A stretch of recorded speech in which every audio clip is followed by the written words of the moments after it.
All right, Bob. Breaking Bad. It's time to get to Breaking Bad. And again, we love you, everyone who listens to our full podcast every week. We love you, everyone who watches on YouTube. And we also give a special welcome to listeners of our new mini podcast, Practically Culture Breaking Bad, which you can find as its own feed on iTunes and on practicallyculture.com. Okay, Bob. This is the first episode of this summer that's left me scratching my head a little, I got to admit. So, Oh, the show apparently is showing its hand a little, setting up the final showdown as being between Walt and Jesse, it seems like, or at least suggesting that. And there's something really cool about that. Something inevitable, something very fitting. But I feel like we had an uncharacteristically clunky episode this week to set it up. yeah. Now, if others who have seen the previous recap, the episode before this one, you'll note that I was like Logan is for this one. I feel like I caught on to the show being a little clunky about an episode ago, and I guess I have to be careful how I phrase this because it's still really enjoyable and good in a lot of ways. But I totally agree with you. This episode sort of carried through that clunkiness that I started to catch on last episode, where things need to be wrapped up, and it's just not quite as smooth in how things come together. A lot of really coincidental timing and things that are just happening because it's tightening itself up for the ending. Yeah, so what bothered me most, I think, is we see Walt trying to act like he has principles again. You know, a couple episodes ago, he refused to off Hank, and in this episode, Jesse is like a rabid dog that both Skyler and Saul think should go, but Walt doesn't want to do what everyone knows he should. Right. And it's not like Walt's having a little compassion when it makes no difference to him, because Walt's not 100% evil all the time, you know.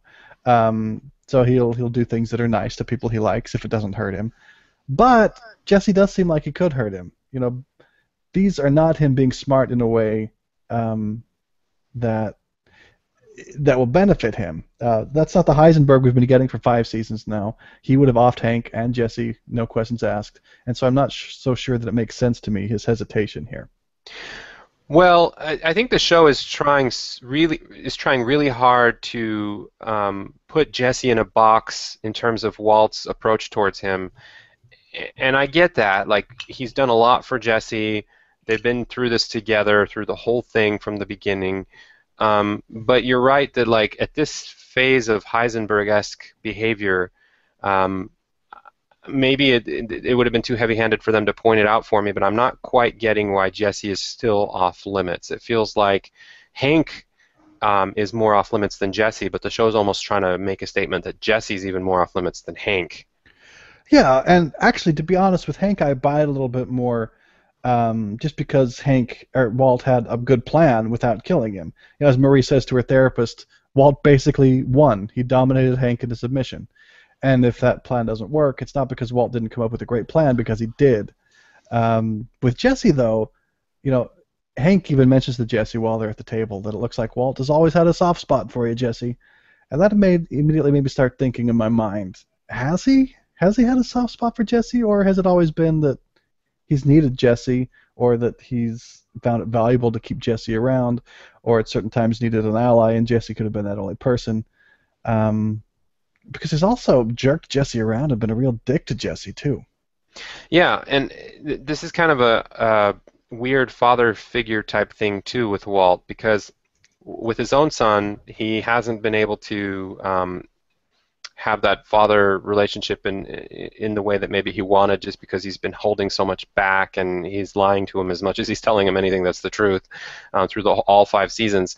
So I think there's an interesting comparison to be made between Jesse and Walt Jr. in terms Hmm. of how Walt is treating them both like his son, but only one of them really is. Um, but it feels like Heisenberg has lost it to the point where it's almost uncharacteristic. Without beating it over the head, I still don't quite get why Jesse's now off limits. And we see that where Walt's on the park bench in the very public space, and this is one of those coincidences that kind of drove me nuts this episode. Jesse is wearing a wire and is going to go talk to Walt, but then decides not to because he sees like a yet like a seventh bald guy um, that looks shady.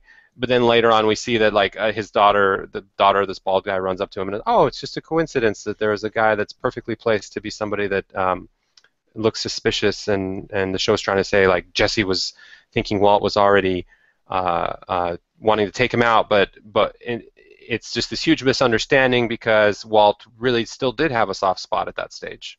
Yeah, except you're right. He does seem to have a soft spot at that stage. But then, if we grant the idea that Walt has that soft spot, at the end he calls Todd, and it's suggested that what he's going to ask Todd to do is off Jesse. And if that's the case, he seems to be able to switch into that mode without much soul searching. You know what I mean? So it's like, oh, Right. okay. Well, I guess we do have to kill Jesse. Yeah, and I guess in defense of the show, that flip of a approach, like, it would be really hard to show on screen because it's really a struggle with himself. I don't know how they could have progressively shown it, but it did seem like for 5 seasons of up until that moment, Walt going out of his way to risk everything for Jesse, and then it's just like, I guess it's not going to work. Let me whip out my cell phone. Todd, hey, I got another job. I'm like, really? Yeah. So, even though I'm not sure about all that stuff with Walt, though, I did like Jesse's storyline. It makes sense for Jesse to be how Jesse is. And I love when he's at Hank's table saying how Walt is smarter than you guys, and he's also luckier than your guys. He's basically the devil. Because Jesse's like the guy in the whole world who knows the Heisenberg version of Walt better than anyone else alive, and he automatically doesn't trust Walt. Yeah. In an alternate reality, can I just say that I almost wish that I could see another episode where Jesse actually sits down on the park bench and we see Walt Oh, trying to manipulate him and Jesse struggling with wearing a wire, and then Walt's story. Because if you think about what Walt did to Brock, which is what fueled Jesse's rage in this yeah. last episode or two, it's not nearly as bad, in my opinion, as what Walt did to Jesse's girlfriend several seasons ago. And I think that Walt could smooth talk his way out of it because it was deliberately calculated in a way that would not harm Brock permanently, even though it was a huge deal. I feel like that manipulation conversation would have been more interesting than Jesse just than the misunderstanding that the show set up, because the show's almost like showing them pass in the night, like, oh, they were so close to resolving it, but nope, it's too late. They have to go after each other. It's a showdown. That would be a really interesting scene to see. But when Jesse decides to turn away, part of me is excited about that too, because for as smart as Walt is, Jesse's shown himself to be pretty smart at certain times. Like magnets was his idea, right? For example. Yeah, that's true. So when something clicks for him, he's shown a spark of genius at times, and he also knows Walt better than anyone else. I actually believe it, and I'm quite eager to hear what his plan is to get Walt where he lives. Yeah, yeah. Yeah, we're toward the end, and now it's just like, oh, how's this all going to come together? So, a few other things so that I want your take on. One thing I loved was the way Walt's chickens are coming home to roost, though. Not a single person believes a word out of his mouth. We have Jesse, who's like, if Walt says this, I don't believe him. The exact opposite is going to happen, is what Jesse thinks if Hank says, or if Walt says something. We've also got his ridiculous pump malfunction story. Skyler doesn't buy it, and Flynn doesn't buy it either. It's like, Yeah. we assume you're lying to us, and this is what's happening to Walt after he's sowing what he's reaped. He's In reaping what fact, he's sown. yeah. In fact, Flynn's story that he thinks is the reality of what happens, it would have been a great cover. It's like more believable than Right. Right. you just passed out again. It's the cancer coming back. And Walt was quick to not admit that because he wants to still be a strong father, I guess, but still play into it a little bit. Well, I did get a little woozy, but I didn't pass out. Yeah. So that's what it's like to be Walt now. He's made it so no one believes him. Um, Right. what else? Oh, yeah. So does Hank not have any problems going quasi-official with his Walt investigation now? He's got Steve Gomez on board, and they're using DEA equipment, but I thought he's basically been forbidden to pursue this officially. But it No, looks no, like no. it's getting pretty official. I don't think it's official at all. I think what he did is he called in a favor to Steve and said, come to my house. I can't talk about it. It has to be off the record, because he did talk to his wife and basically said, I can't do anything. I can't take Jesse to a safe house. I can't put him in the system because Walt is going to get that right away. So I think he just trusts Steve Gomez, and now Gomez is in this with him, and it's totally off the record, and it's just the one person he's confiding in. That's how I read it. So I guess we'll just assume they did uh, their own sting operation to get like the official equipment and the wire and the video camera and stuff like that. Yeah, yeah, I think that's all off the record, and they're going out on a limb. Both Steve, yeah, they're just really Steve and Hank are really hoping this pays off because they're in big doo doo if they get caught for doing this on the side and it doesn't amount to anything, right? And they've mentioned that they don't have a guarantee that it will lead to anything, just like Jesse warned them. Yep. So I got another question for you. Since you're on the record about hating flashbacks, did you like the sort of flash parallel where we saw the scene with Hank walking in on Jesse after we saw with how Walt dealt with his interpretation of Jesse going to his house? Actually, I really like this. If anything, this aspect of the episode, I think it was a great storytelling device. I was very curious through the first time when Walt was walking through trying to dissect the scene and figure it out on his own, and then we get to see the show re-show it from a different angle. Really enjoy that. Since we're on this topic, I want to say though, this episode made me like or made me dislike the flashbacks that I was previously only okay with. Made me dislike them a lot because I feel like now that we're getting towards the end, there would have been a lot more suspense if I didn't already know some of how the ending is coming together because of those flashbacks. So disappointed. Because his house doesn't have fire damage and stuff like that. Right. Yeah, disappointed on how the flashbacks are ruining some of the suspense and the what's next for me. The flash forwards, you mean? Excuse me. Yeah, the flash forwards. They're becoming more and more of a pain in my side in terms of storytelling. But this flash parallel, for lack of a better term, I thought it was done really well. What did you think? Yeah, I think I liked it. I was actually having a reaction that reminded me of you when I realized, oh, we're gonna have a flash parallel here.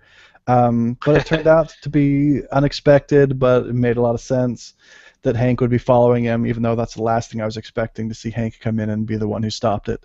Right. So I liked it. I thought it was effective. Cool. Any final words before we move on, Bob? Yeah, let's talk about Skylar for a second. Okay. When they're in the hotel room, she basically orders a hit on Jesse before Walt, and I guess this is the show's way, if it were to defend itself in this episode, of having Walt change his mind. Both him and Saul, with his colorful metaphors, Old Yeller, both of them basically tell Walt what he needs to hear. Dude, you've done so much. Like, Jesse is just collateral damage, and he's nothing compared to what you've already done.